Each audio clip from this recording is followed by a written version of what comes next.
Bienvenue dans la bibliothèque, je suis Monsieur Tentacule. Aujourd'hui, je vais vous parler d'un récit qui a permis de poser les bases de l'univers étendu le plus fou n'ayant jamais existé. Je vais entendu parler de la Croisade Noire du Jedi Fou, écrit par Timothy Zahn.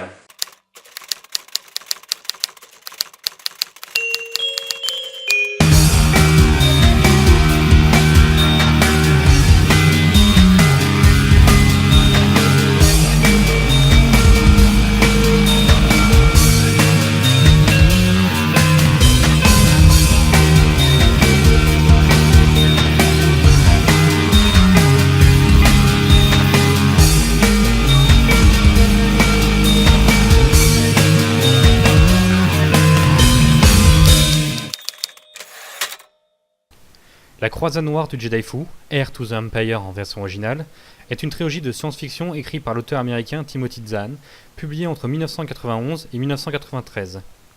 C'est ce récit qui a permis à l'auteur d'acquérir une certaine notoriété, bien qu'il y ait gagné quelques années auparavant le prix Hugo pour un récit court, Cascade Pointe, que je n'ai pas lu. 9 ans après la bataille de Yavin, qui sert d'année zéro pour l'univers Star Wars, la Nouvelle République se débat pour maintenir la stabilité de son régime, ainsi que la paix, et éliminer les dernières traces de l'Empire. Mais le grand amiral Thrawn, dirigeant suprême de l'Empire, n'a pas l'intention de se laisser faire. Stratège brillant, il va grâce à son intelligence, ses manœuvres audacieuses et ses capacités de commandement réussir, avec une facilité déconcertante, à mettre la Nouvelle République dans une fâcheuse posture. En parallèle de ce conflit, Luke Skywalker doute de ses capacités de professeur et de Jedi.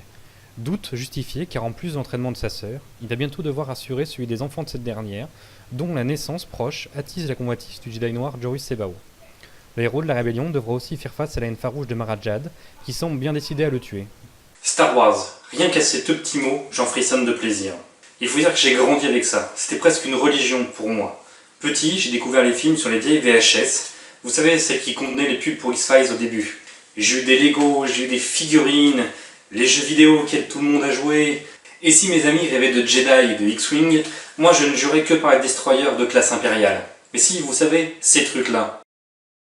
La trilogie de Timothy Zahn a une place toute particulière dans l'univers étendu. Si ce n'est pas la première tentative de faire des romans sur l'univers de Star Wars, il y a déjà eu des novélisations des films et 2-3 petits romans qui ont précédé, c'est ce récit qui a posé les bases de ce qui viendra l'univers étendu, ou l'univers légende maintenant. Il n'y a qu'à voir que presque tous les personnages qui ont été créés par l'auteur ont été ensuite repris dans les publications suivantes. Mais pourquoi ce succès et pourquoi cette place prépondérante dans l'imaginaire Star Wars? Tout d'abord, l'auteur, dans sa narration, a participé à rapprocher son récit des films de la trilogie. Chacun des tomes s'ouvre dans l'espace, avec une scène écrite du point de vue de l'Empire, rappelant l'ouverture très célèbre des films. Le premier tome se termine par une petite victoire de la République, le second par la victoire de l'Empire, et le troisième par la victoire finale de la République et la mort de Thrawn. C'est le cheminement que suivent les films de la trilogie. La première fois que nous retrouvons Han Solo, c'est dans une cantina. De même pour Lando Calrissian, où il est à la tête d'un complexe minier. Et que dire de la scène où Luke Skywalker et Mara Jade se lancent à l'assaut d'un Star Destroyer dans le but de sauver Clan Card, qui rappelle étonnamment la scène où Luke Skywalker et Han Solo se lancent à l'assaut de la première étoile de la mort. Dans la bataille spatiale finale, on a même droit au très célèbre. Mais l'auteur ne fait pas qu'imiter la trilogie. Il se permet de montrer des choses qui est à mon avis manquantes dans celle-ci. En effet, il se permet de montrer la véritable puissance de la machine de guerre impériale, la rendant véritablement dangereuse pour les héros. Car soyons sérieux 5 minutes, dans les films, jamais les rebelles n'ont l'air vraiment en danger par rapport à l'Empire. Malgré tout, le texte a un défaut évident. Il est beaucoup trop simple. L'auteur décrit ce qui doit être décrit, montre ce qui doit être montré, et c'est tout. Pas d'envolée lyrique dans les descriptions, pas de petite fantaisie, rien. La simplicité est souvent quelque chose de bon, mais là, c'est du simplisme. Là où le travail de l'auteur est remarquable, c'est sur les personnages, leurs réflexions et le cheminement de leurs pensées. Un très bon exemple de cela est la scène de l'accouchement de Leia. Déjà, parce que l'auteur n'en profite pas pour rajouter de la tension. C'est une petite scène qui fait à peine plus de 2 pages, qui voit le personnage passer de la joie à la tristesse lorsqu'elle se rend compte que ses enfants ne seront plus jamais autant liés à elle que durant sa grossesse. Elle éprouva soudain une joie immense. L'un des petits esprits venait de réagir, de lui répondre, comme jamais auparavant. Mais dans l'instant, cette révélation fut suffisamment brutale pour qu'elle éprouve un frisson qui plongea jusqu'au tréfonds de son âme. Les jumeaux, qui avaient grandi en elle avec la force, étaient accordés l'un à l'autre. Ils se situaient sur une même longueur d'onde qu'elle ne pourrait jamais partager. La dernière contraction cessa, et l'image fugace, immense et douce amère de l'avenir se réduisit à une pépite de chagrin colorée tout au fond de son esprit. Il est remarquable que ce soit le récit qui fonde véritablement l'univers étendu, qui amène 2 des personnages qui seront les plus importants de celui-ci. Jacen et Jaina Solo, fille de Leia et de Han, faux jumeaux, tous les deux puissants dans la force, qui démarre ainsi un nouveau cycle d'aventure où ils auront une place prépondérante. Ainsi que le personnage de Mara Jade elle-même, qui plus tard deviendra la femme de Luke Skywalker, l'homme qu'elle déteste. C'est donc presque plus pour les personnages que pour les péripéties que ce récit donne envie d'être lu. Le plus important et le plus impressionnant d'entre eux est sans doute le grand amiral Thrawn, antagoniste principal de ce roman. Sa plus grande arme est son intelligence, une qualité qui n'est pas vraiment associée à l'Empire durant la trilogie. Cette intelligence le rend extrêmement plus dangereux que Darth Vader ou l'Empereur, à tel point que les forces de la Nouvelle République n'arriveront pas à croire qu'un tel personnage puisse commander l'Empire. Bien entendu, ce personnage est un archétype assez répandu dans la science-fiction mettant en scène des guerres, celui du personnage maître stratège. Deux des exemples les plus marquants de ce type de personnage est Ender, de la stratégie Ender écrit par Orson Scott Card, ou Honor Harrington, de la saga Honor Harrington, écrit par David Weber. Comme ces deux personnages, son intelligence semble totalement absurde, presque un deus ex machina en soi. Mais l'auteur arrive à justifier ça assez simplement, déjà par son ascendance extraterrestre, ensuite par sa capacité à étudier l'art de ses ennemis et en tirer la façon de penser des peuples adverses. Personnellement, je le trouve aussi beaucoup plus attachant dans le rôle de méchant que l'Empereur ou Darth Vader, et surtout, contrairement à eux, il réussit ce qu'il entreprend. Ce qui rend la menace qu'il fait peser sur la Nouvelle République beaucoup plus crédible. Par sa simple existence, il réussit à redonner le courage à l'Empire en déroute, à tel point que lorsqu'il mourra à la fin du 3e tome, l'Empire ne cherchera même pas à lutter et s'enfuira lâchement. Deuxième personnage d'importance créé par Timothy Zahn, à tel point qu'elle est sans doute l'un des personnages préférés de tout l'univers étendu, voire de l'univers Star Wars tout court, il s'agit de Mara Jade. Avec elle vient le concept de Main de l'Empereur, groupe d'agents secrets féminins au service direct de l'Empereur, sachant maîtriser la force. Palpatine, qui visiblement aimait s'entourer de jolies femmes, gardait ce groupe tellement secret que même Mara Jade pensait être la seule à son service.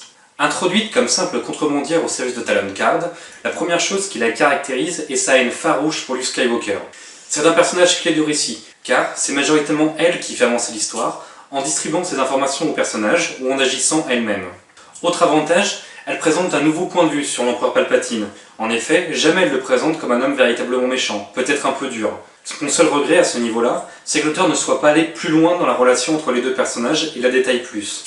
Mais bon, elle est rousse, que demander de plus? Pour la petite anecdote, le personnage est tellement célèbre qu'il a même un interprète officiel en la personne de Shannon McRandall. Dernier personnage, et non des moindres, le Jedi noir Jorus Sebaot. S'il est de prime abord facile de voir en lui un simple ersatz de l'empereur Palpatine, il est utile avant tout pour permettre à Luke Skywalker de se poser la question de sa place dans la galaxie. Jorus Sebaot estime que grâce à la maîtrise de la Force, les Jedi sont censés diriger la galaxie entière, ce qui évidemment est contraire aux enseignements que Luke a reçus, le plaçant lui comme gardien de la paix et serviteur de la galaxie. Oscillant entre la folie et les périodes de calme, ce personnage semble être le seul à ne pas craindre ni respecter le grand amiral Thrawn. Plus que par le pouvoir, ce personnage semble totalement obsédé par les derniers Jedi existants, Jacen et Jaina Solo en tête. À travers ce personnage, et aussi un peu grâce à celui de Mara Jade, l'auteur commence à nous parler un petit peu de ce qu'est la guerre des clones, qui, bien évidemment, est très différente de celle qui nous est présentée dans la prélogie de Star Wars. Il amène même dans le récit un pouvoir de la Force très connu par les joueurs de KOTOR, la méditation de combat. Cette capacité permet à un Jedi de lier entre eux les esprits de plusieurs personnes et ainsi augmenter leur efficacité en combat par exemple. En plus de son intelligence, c'est grâce à l'utilisation habile de ce pouvoir que Thrawn réussira à être autant un danger pour la Nouvelle République. Mais ces trois personnages ne sont pas les seuls à être marquants. Il y a Paleon, il y a Talon Card, et toute une galerie d'autres personnages qui restent très intéressants. Car s'il est compréhensible que les personnages de la trilogie ne puissent pas mourir, il est dommage qu'il n'ait pas utilisé sa galerie de personnages créés de toutes pièces pour ajouter un peu de drame à l'histoire. En effet, comme dans les films, les seules morts importantes, entre guillemets, arrivent dans le camp des méchants. Et encore, les morts marquantes chez les antagonistes ne sont qu'au nombre de 3. Mais ce n'est pas une raison pour bouder ce récit qui est véritablement intéressant. Je pourrais en parler pendant des heures et des heures, mais je pense que la lecture vaut mieux que 1000 discours. Si vous aimez Star Wars, si vous aimez les bons récits, la science-fiction, je ne peux que vous conseiller de vous jeter sur ce petit bijou de l'univers étendu. Et si après lecture vous n'aimez pas ça, c'est que vous n'avez aucun goût. Ce premier épisode est terminé, j'espère qu'il vous a plu. Si c'est le cas, n'hésitez pas à le partager sur les réseaux sociaux, à vous abonner à ma chaîne YouTube ou à suivre mes actualités sur Facebook ou Twitter. N'hésitez pas non plus à laisser des commentaires ni à me suggérer des ouvrages à étudier pour les prochaines vidéos. Allez, salut et bonne lecture!